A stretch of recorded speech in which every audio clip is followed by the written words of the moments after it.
Hello guys, welcome back to our channel Android Data Recovery. In this video, I will show you how to delete multiple emails in Gmail on Android phone in complete steps. So, let's start the video.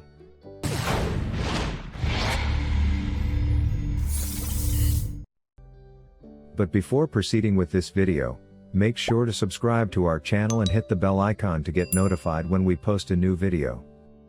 How to delete multiple emails in Gmail on Android using web browser or PC. Google officially allows users to delete emails in bulk through PC or tablet, but not from Gmail app using your smartphones.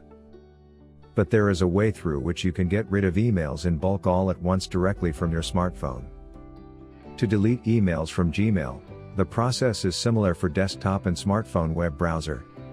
Mobile phone users just need to open their Mail ID from a browser and follow the steps below. Open Gmail on your desktop or smartphone in any browser.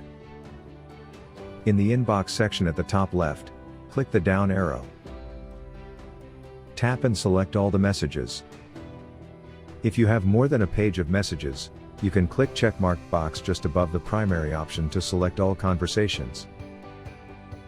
Now click on delete to move all the messages in the trash.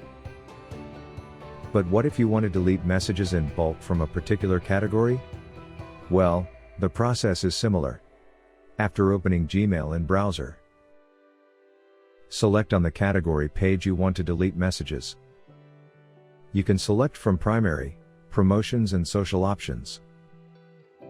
Now click on checkbox in the top left of the messages. Now select all the messages under that category and click on delete. How to delete Gmail unread messages in bulk? If you just want to delete the unread messages in your inbox or in particular category, then just go through the steps below, open Gmail in the browser. Click on the drop-down beside the checkmark box above the primary option. Then select the unread option. You can also select just the read message by searching label read. Now click on the delete icon on the top to delete all your unread messages. So, this is all about how to delete Gmail emails in bulk on Android using two best methods. If you found this video useful, then give it a like and subscribe to our channel to watch more useful videos. Thanks for watching.